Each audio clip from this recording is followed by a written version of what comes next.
자, 오늘부터요, 우리가 우리 교단에서 나온 신앙고백서의 내용을 좀 다루려고 합니다. 그래서 오늘은 첫 시간이어서 사실 신앙고백서 이러면 벌써 표현도 좀 어렵잖아요. 근데 신앙고백서라고 하는 건 뭐냐 하면 하나하나 이제 개념을 놓고 볼 텐데요. 뭐 성경, 예를 들면 복음, 삼위일체, 이제 이런 개념이 뭐냐라고 하는 거예요. 우리 교단은 이걸 어떻게 보는가라고 하는 게 신앙고백서입니다. 그래서 이제 우리가 통일된 뭐 일반적 개신교의 시각은 거의 비슷하다고는 보여지지만 또 우리 교단만이 가지고 있는 시각들도 있습니다. 신학이라고 그러죠, 그런 걸. 근데 이게 이제 수위가 중요한데요. 좀 쉬워야 되지 않겠습니까?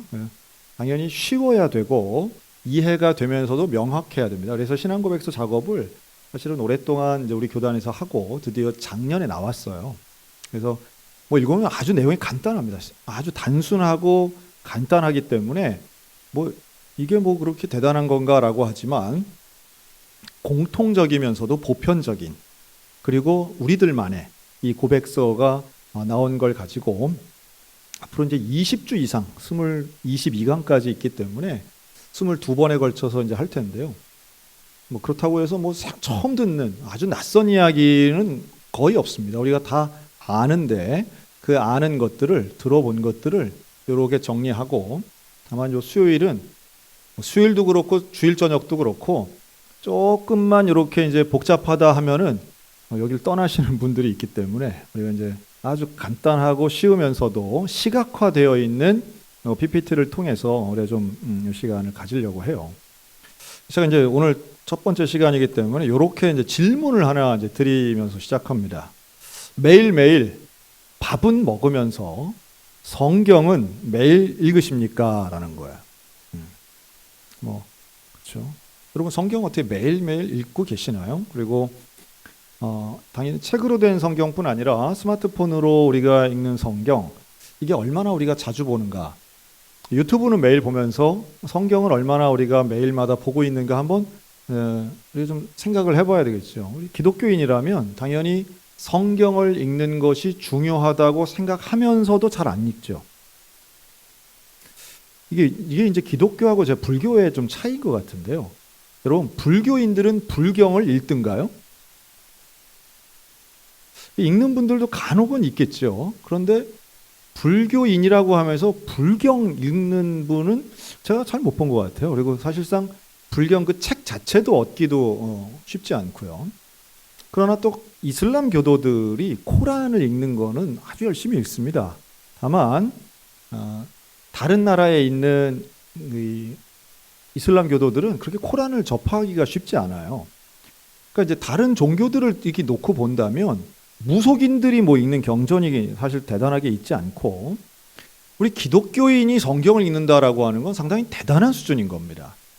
어느 종교나 사실은 경전이 있는데 그 경전을 읽는 비율이 기독교가 절대적인 거예요. 상당히 많습니다. 그래서 더더군다나 이렇게 우리가 성경책을 가지고 있는 것은 우리가 아는 것처럼 최초의 그 금속 활자를 만들어낸 구텐베르크가 맨 처음에 찍어낸 인쇄는 뭐라고요? 성경이었다라고 하는 거죠. 그래서 성경을 보급하기 위해서 인쇄술이 개발이 되고 발명이 된 거죠. 그래서 우리 손에 있는 이 성경은 사실은 뭐 1세기 전, 5세기 전 같으면 사람들이 이렇게 들고 읽을 수가 없었던 거죠.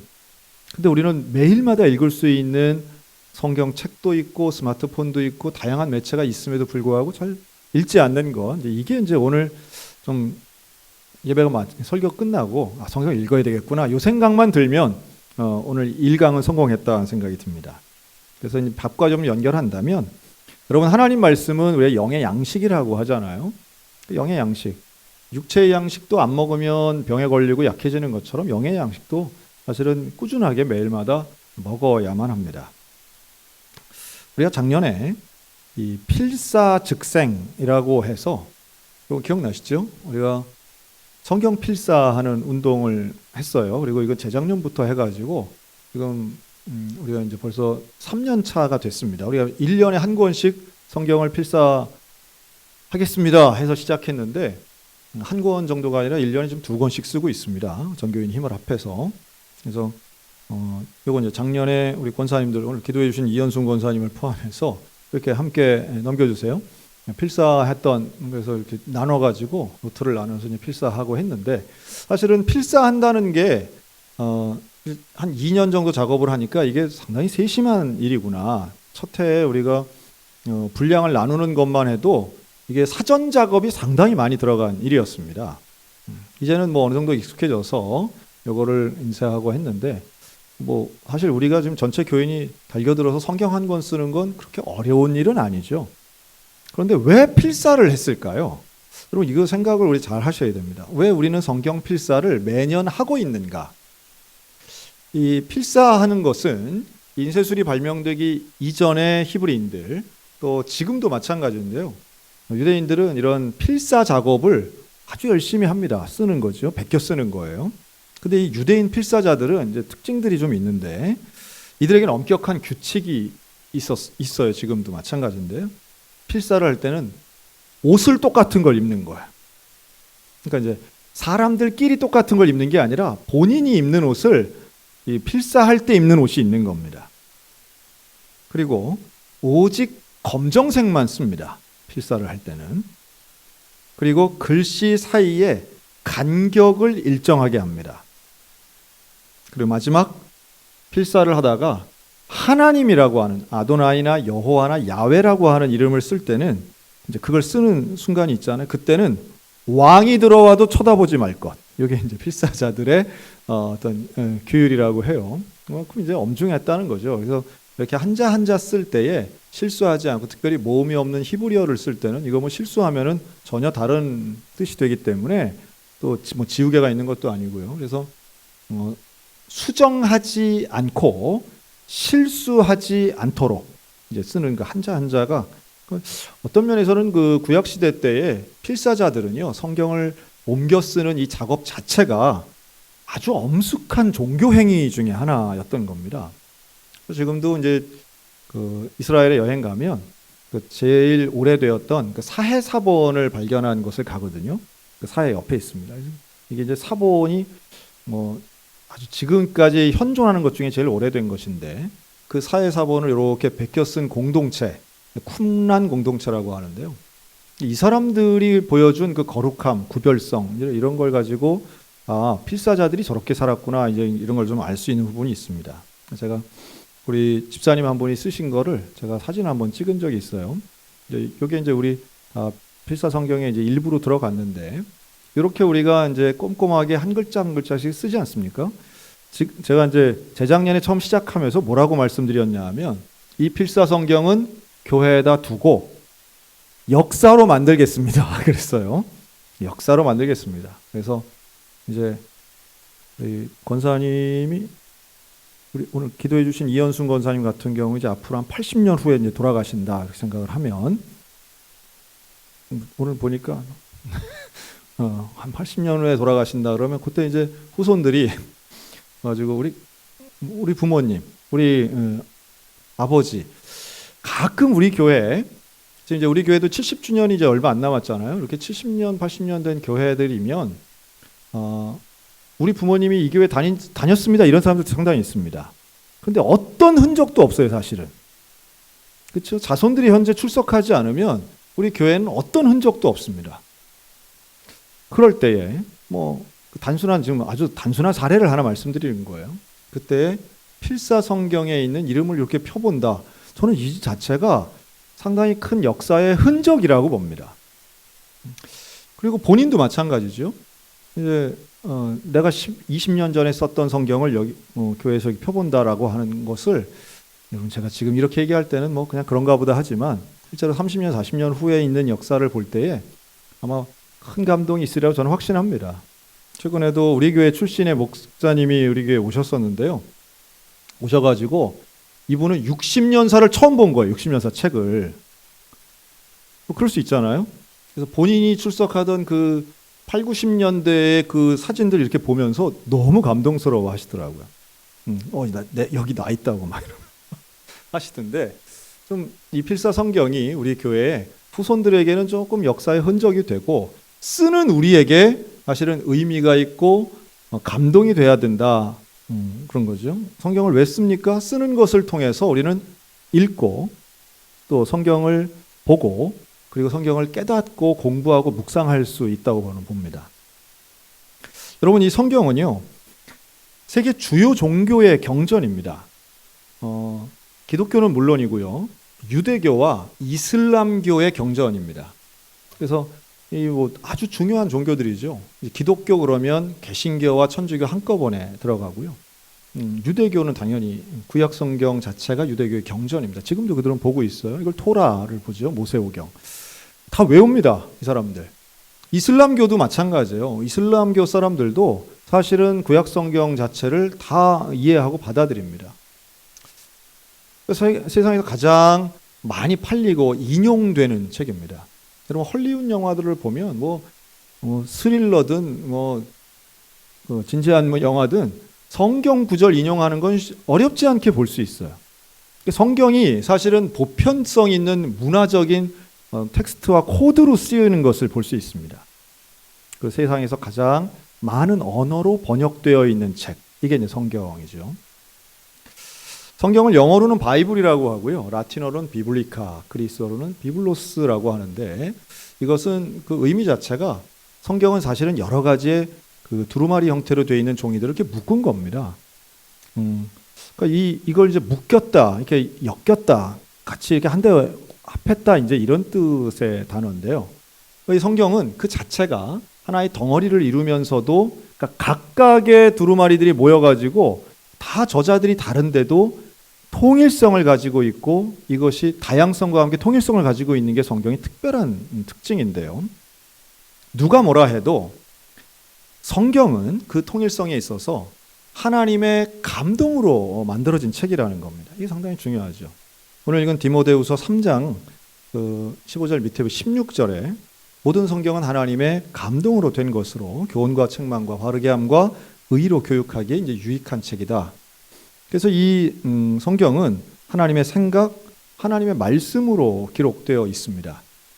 사람이 손으로 썼지만, 그러나 그 내용을 만드신 분 하나님이시고, 그걸 쓰도록 명령하신 분 하나님이시고, 그 모든 과정을 통칭해서 하나님의 감동이라고 말하고 있습니다. 자, 성경의 구조를 한번 볼까요? 성경은 구약 성경과 신약 성경으로 나뉘어져 있는데, 구약 성경 39권, 신약 성경 27권. 이거 잘 아실 거예요. 합하면 몇 권이에요? 66권이죠. 근데 이 66권의 책이 한데 묶여 있기 때문에 이것이 이제 바이블이 되는 겁니다. 다만 여기에서 이제 우리가 카톨릭하고의 이제 차이가 있는데요.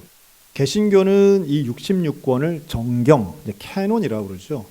정경은 이제 기준이 되는, 우리는 요것만 성경이라고 인정하고 있습니다.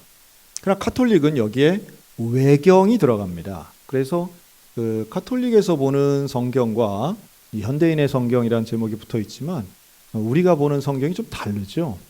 아마 다 끝까지 보신 분 별로 없기 때문에 뭐가 어떻게 다른지는 잘 모르실 거예요. 그저 이렇게 한번 성당에 있는 성경을 이렇게 보면서 표현이 뭐 현대적이네 했습니다, 뭐 이렇게 되어 있네, 이 정도로만 우리가 생각을 하지만, 카톨릭 성경은 그 외경이 추가가 되어 있기 때문에 분량도 우리보다 훨씬 많습니다. 그리고 거기에서 나오는 신학이 있기 때문에 우리가 인정할 수 없는 부분들이 많은 거죠. 즉 마리아를 우리가 보는 이 정경에 나오는 마리아와 외경에 나오는 마리아가 좀 달라요. 이제 다르다는 것은 훨씬 분량이 많기 때문에 마리아가 중요한 위치를 점할 수 있는 신학이 외경에서부터 옵니다. 그러니까 이제 우리 정경만 놓고 보면 절대로 이해할 수 없는 내용들이 이제 외경을 통해서 드러나죠. 그러다 보니 이제 우리가 받아들일 수 없는, 즉 사람을 통한 이제 죄의 용서, 이제 그 죄의 용서가 사제를 통해서 이루어지기 때문에 사제에게 죄를 고백하는 이 고해성사의 신학이 거기서 나올 수 있는 거예요. 그러나 우리는 그게 안 돼요. 아무리 목사님에게 상담을 하고 해도 목사님이 너의 죄가 사해졌느냐 이럴 수 없잖아요. 그러니까 우리는 하나님 앞에 회개를 통해서 이 죄 용서를 받는 것인데, 카톨릭 신학에서는 사제를 통해서 죄를 용서받습니다. 그렇기 때문에 그 신학이 완전 달라요. 이런 부분에서 우리가 이제 뭐 오늘은 이제 카톨릭과의 차이점을 말씀드리려고 하는 건 아니고, 다만 경전의 차이가 있다. 성경의 차이가 있고, 우리가 보는 이 성경 66권을 우리는 경전으로 보면서도 이걸 진리라고 믿습니다. 자, 이 부분이 사실은 세상에서 우리가 토론할 수 없는 이유가 바로 여기에 있어요. 성경을 우리는 진리라고 믿잖아요. 근데 진리는 달라질 수 있어요, 없어요? 없습니다. 달라질 수가 없어요. 이 달라질 수 없다는 게 변할 수 없다, 달라질 수 없다. 그렇기 때문에 우리는 이 시대의 흐름에 그대로 동의할 수 없는 부분들이 참 많이 생깁니다. 참 그 안타까운 것 중에 하나가 예를 들면 동성애 같은 거죠. 여러분, 지금 사람들은 동성애를 개방적 사고를 통해 동성애를 허용해야 된다고 이야기합니다. 그러니까 옛날에는 우리가 다 터부시했던 거지만 이제는 시대가 바뀌었으니 동성애 정도는 우리가 받아들여줘야 된다. 사랑이 어떻게 죄가 되느냐. 사람이 사람 좋아한다는데 옛날에는 안 됐지만 지금은 해야지. 이게 상당히 그럴듯한 논리예요. 왜냐하면 시대가 바뀌었으니 판단도 달라져야 된다. 상당히 얼마나 설득력이 있어요. 그렇죠? 그러면 우리도 거기에 호응하고 싶어요. 왜냐하면 그래야 사람들한테 더 열려있는 개방적이고 정말 우호적인 태도를 취할 수 있기 때문인데, 그러나 그럴 수 없는 것이 성경에 너무도 명확하게 동성애는 죄라고 나오고 있기 때문이죠. 참 그걸 부정할 수 없는 거예요. 왜냐하면 진리이기 때문에. 뭐 나머지도 마찬가지죠. 사실은 그 진리의 보편성, 진리의 절대성, 이것은 어떻게 적용하느냐에 대해서는 우리가 좀 열릴 수 있겠으나 진리의 내용에 대해서는 참 양보할 수 없고 이게 변할 수 없어서 우리는 시대가 아무리 변해도 우리는 모든 것에 다 괜찮다고 말할 수 없는 입장입니다. 또 뭐 많죠, 그런 것들이. 성경을 진리로 여기기 때문에 우리는 그 근거가, 주장의 근거가 성경이 됩니다. 이게 이제 불신자들하고 토론이 안 되는 이유가 여기에 있어요. 성경이 얘기한다고 해도 성경의 진리성을 믿지 않는 사람들하고는 사실 우리는 어떤 토론도 할 수가 없습니다. 왜냐하면 전제가 다르기 때문에. 과학을 진리라고 믿는 사람과 성경을 진리라고 믿는 사람은 앉아서 토론할 가치가 사실 별로 없는 거예요. 전혀 다른 영역이니까. 영역 자체가 다른데 그걸 어떻게 비교하겠습니까? 다만 우리는 과학도 우리 성경의 진리 영역 안에 있다고 믿습니다. 그래서 성경은 과학을 증명하는 책은 분명히 아니지요. 과학적인 사실을 뭐 예를 들어 네안데르탈인 이러면 그걸 성경에서 찾을 수 없습니다. 진화의 어떤 반대적 근거, 이걸 성경에서 찾을 수는 없어요. 왜냐하면 성경은 그런 목적을 가지고 쓰여진 책이 아니기 때문입니다. 하지만 과학이 답할 수 없는 것에 대해 성경은 너무도 명확하게 말하죠. 예를 들면 이 세상의 시작점, 생명이 어떻게 시작되었는가. 여러분, 이건 과학은 말할 수 없는 겁니다. 하지만 성경은 너무도 명확하죠. 하나님이 창조하셨다. 하나님이 만드셨다. 우리는 성경에 쓰여 있기 때문에 그걸 믿는 겁니다. 그리고 그걸 믿기 때문에 그 모든 것에 대해서 그런 식으로 믿음으로 이해하는 겁니다. 여러분, 이 진리성에 대해 우리가 성경을 믿음의 눈으로 볼 뿐만 아니라 성경을 잘 이해할 수 있는 이해도가 있어야 되겠죠. 왜냐하면 성경을 기록하신 목적을 우리는 이렇게 봅니다. 하나님 성경을 왜 쓰셨는가? 하나님의 뜻을 알게 하시려고 성경을 쓰신 거예요. 하나님이 우리를 어떻게 사랑하시는가? 하나님이 세상을 왜 창조하셨는가? 하나님이 인간을 왜 만드셨는가? 여러분, 이런 하나님의 뜻을 알게 하시기 위해서 성경을 쓰신 겁니다. 또 우리에게 능력을 주시려고, 너무 함축적으로 쓰다 보니까 사실 길게 서술하면 뭐 이런 PPT 만들 이유가 없죠. 함축적으로 쓰다 보니까 좀 그렇긴 한데요. 어떤 능력을 주실까요? 사람을 사랑할 수 있는 능력이 생기는 거고요. 하나님 앞에 의와 진리가 무엇인가, 정의가 무엇인가, 이것을 알게 하는 능력을 성경은 우리에게 주고 있습니다. 그러니까 무엇이 옳은 일인가? 과학은 옳은 것에 대해 말하지 않아요. 그렇죠? 제가 요새 심리학 책을 좀 보고 있는데요. 과학은 절대로 말할 수 없는 것들이 있습니다.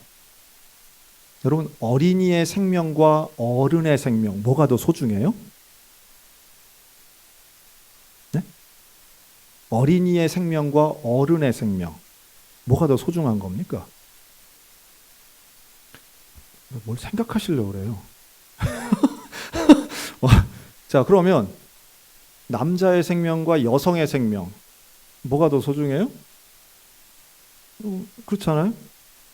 우리는 이제 그런 생각들이 있어요. 어떤 기사도 뭐 전쟁이 나면 어린이와 여성을 먼저 보호한다 이러다 보니까 그 보호한다고 하니까 더 존귀한 것처럼 생각하지만 여러분, 생명에 있어서 더 중요하고 덜 중요한 건 있을 수가 없습니다. 자, 그러면 여기서 더 어려운 질문 하나 할까요? 개하고 개구리하고 뭐가 더 중요해요? 상당히 심각합니다. 왜냐하면 어떤 사람들은 개의 생명력을 상당히 중요하게 여기시는 분들 참 많습니다. 그러니까 개는 동물들 중에서도 특별한 위치에 있는 것으로 이해하시는 분들이 있습니다. 그건 그분의 주관적인 생각인 거죠. 그렇죠? 그런데 여러분, 과학적으로는요, 어떤 생명이 하다못해 사람이 돼지보다 더 중요하다는 것은 과학적으로는 절대 설명할 수 없어요. 여러분, 사람이 중요합니까? 돼지가 중요합니까? 생명을 놓고 본다면. 우리 기독교적 관점에서는 사람은 어떤 생명체보다 더 소중합니다. 왜요? 하나님이 그렇게 창조하셨으니까. 이것은 성경적 가치가 아니고서는 과학적 가치로는 절대 설명할 수 없는 거예요. 그러니까 이 하나님의 뜻, 하나님께서 진리와 가치에 대한 이 이해하는 능력, 판단하는 능력, 인식하는 능력을 뭘 통해 주셨는가? 성경을 통해 주신 거예요. 사람의 생명은 돈보다 중요하고요. 사람의 생명은 천하보다 귀합니다. 그리고 그 생명이라고 하는 것의 핵심은 영혼입니다. 그 생명은 물리학적인 생명을 포함한 영혼의 문제예요. 그래서 하나님께서는 그 영혼을 직접 호흡을 통해 하나님의 형상을 닮은 인간을 창조하시잖아요. 그래서 그 영혼이 너무 중요한 거예요. 왜 중요합니까? 하나님을 형상을 닮은 하나님이시기 때문에. 하나님 우리를 사랑하시기 때문이죠. 그래서 성경을 읽다 보면 우리는 감동합니다. 하나님이 나를 이토록 사랑하시는가를 깨닫게 됩니다. 그리고 성경 전체는 아까 말씀드린 것처럼 여러 사람이 여러 권의 책을 통해서 만든 것이 성경인데, 이 성경에는 한 가지 주제를 가지고 성경이 쓰여졌다고 우리는 믿고 있습니다. 자, 그 주제는 뭘까요? 한번 같이 읽을까요? 예수 그리스도를 통한 구원. 네, 이게 성경의 주제입니다. 이토록 많은 성경 66권 전체를 관통하고 있는 주제는 예수 그리스도를 통한 인간의 구원. 이게 성경의 주제예요. 그러니까 하나님께서는 에덴 동산을 만드신 것도 인간을 구원하시기 위함이고, 또 아브라함에게 나타나신 것도, 모세를 통해 출애굽하신 것도, 모든 것이 예수 그리스도를 통한 구원의 역사를 이루시기 위한 하나님의 일들이었다는 거예요. 그래서 오늘 우리는 예수 그리스도를 통하지 않고서는 구원받을 수 없다고 우리는 믿고 있습니다. 이게 이제 복음이죠. 그리고 그것을 성경이 증명하고 있습니다. 그래서 어떤 설교가 되었건 우리가 성경을 인용하는 모든 목적은 예수 그리스도적이어야만 합니다. 예수님을 통해서 구원 얻는 우리 인간 구원에 대한 스토리 주제가 이 성경 전체에 관통하고 있습니다. 그러니까 이제 그런 구원론적인 생각을 가지고 복음적인 생각으로 성경을 읽어야 됩니다. 자, 여기에는 이제 통일성과 다양성이 있는데, 오늘 읽은 디모데후 3장 15절이죠. 성경은 능히 예수 그리스도 안에 있는 믿음으로 말미암아 구원에 이르는 지혜가 있게 합니다.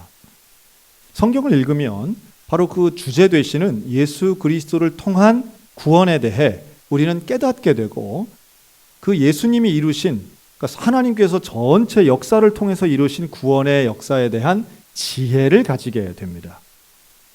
이를 위해서는 다양한 서술이 있고요. 아주 여러 가지의 이야기들과 다양한 방법들과 또 뭐 일일이 열거하기 어려운 역사적 사건들이 성경에는 있습니다. 그러나 그 모든 것은 통일성 있는 주제를 가지고 우리에게 말씀한다라고 하는 거예요. 성경을 읽으면 그렇기 때문에 하나님의 뜻을 알게 되는 거예요. 이 성경을 읽다 보면 또 깊이 있게 읽으면, 제가 오늘 이제 수요일이면은 이제 그 방송 녹음을 하는데, 오늘 제가 만난 목사님 아주 감리교회에서 참 그런 목사님들 만나면 참 즐거운 것 같아요. 뭐냐 하면 하나님의 복음의 진리에 대해 집중 있게 일생을 바치신 분들. 오늘 제가 그 갈릴리 감리교회라고 개척하신 지 30년 된 교회인데, 그 목사님 만나가지고 말씀을 들으니까 이분이 20살 때 처음으로 이제 대학교에서 전도를 받아서 예수를 믿게 된 케이스예요. 그래서 사형리를 이렇게 들고 온 CCC 대원들에게 전도를 받아서 강원대학교 기계공학과 나오셨던데, 그래서 이제 전도를 받아서 그때부터 성경을 연구했다는 거예요. 성경을, 그러니까 대학교 시험 보듯이 성경에 대해서 너무 궁금하니까 성경을 읽고 또 읽었는데, 불과 2년 만에 본인이 생각해도 신앙이 이만큼 자란 것이 느껴지더라는 거예요.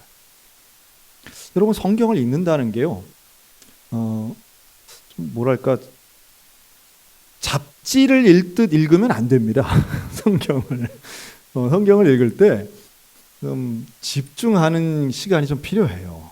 그리고 매일매일 읽는 것도 중요하지만 성경 전체를 좀 길게, 깊이 있는 시간을 가지고 길게 읽는 것도 되게 중요합니다. 통으로 읽는 것도 중요하고요. 성경을 읽으면서 어떤 의문점이 생기거나 이러면 검색을 하기도 하고, 아주 쉬운 방법들이 요즘은 많기 때문에 여기도 이건 무슨 뜻이지? 이건 무슨 의미지? 이렇게 이제 성경 인터넷 창에다가 검색만 하더라도 훨씬 많은 양들이 나올 수 있어요. 다른 책을 굳이 사서 보지 않더라도.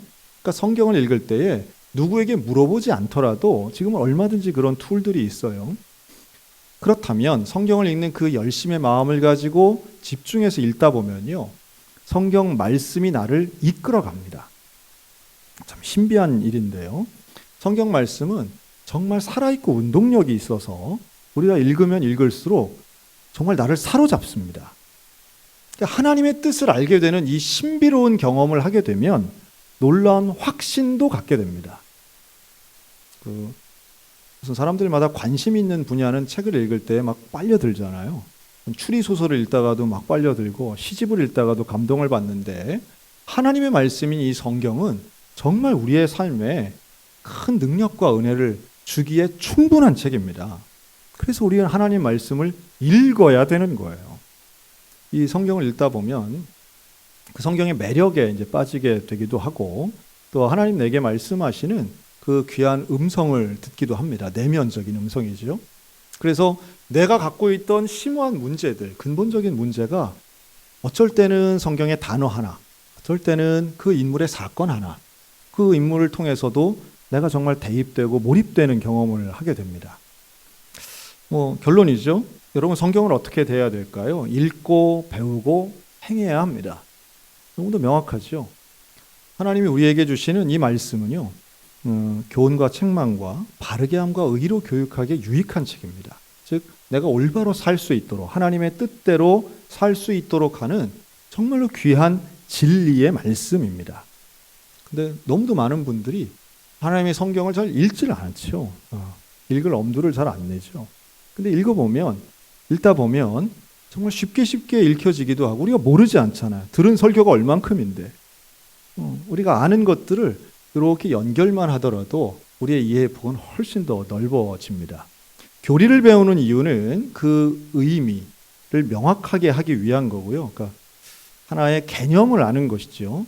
교리는 개념을 안다면, 은혜는, 성경을 읽고 받는 은혜는 그 전체적인 하나님이 주시는 처음부터 끝까지의 내용을 통해서도 얼마든지 올 수 있습니다. 물론 이제 특별한 경험들도 있죠. 성경 읽다가 질병이 낫기도 합니다. 이런 거 하나 또 말씀드려야 또 한 번씩 더 읽고 그런 거죠. 성경 읽다가 부자 되신 분은 잘 모르겠는데 그런 간증이 있기는 해요. 성경 속에 뭐 부자 됐다 이런 분들도 뭐 듣기는 듣지만 그건 뭐 일반적인 얘기는 아니고요. 그러나 분명한 건 성경을 읽으면 하나님의 뜻을 알 수 있습니다. 그리고 성경을 읽으면 올바른 삶을 살 수 있습니다. 오늘 우리들 가운데 성경을 읽고 싶은 마음이 생기시기를 주님의 이름으로 축원합니다. 그리고 성경 필사하시는 분들이 있다면 그걸 잘 끝까지 유지하셨으면 좋겠고, 그냥 기계적으로 쓰는 것이 아니라 그 말씀을 읽고 내 마음에 담는 과정들이 있으셨으면 좋겠어요. 말씀이 놀랍게도 나를 관통해서 내 생활 가운데 드러나는 일들이 나타났으면 좋겠고요. 기준이 없는 이 시대 가운데 무엇이 옳고 무엇이 그른지 그냥 아무런 가치 개념이 없는 이 악한 시대에 진리가 되시는 하나님의 말씀 가지고 세상을 올바르게 비추고 내 앞길을 제대로 밝혀 걸어가는 우리 성경 중심의 저와 여러분들 되시기를 주님의 이름으로 축원합니다. 아멘. 기도하겠습니다.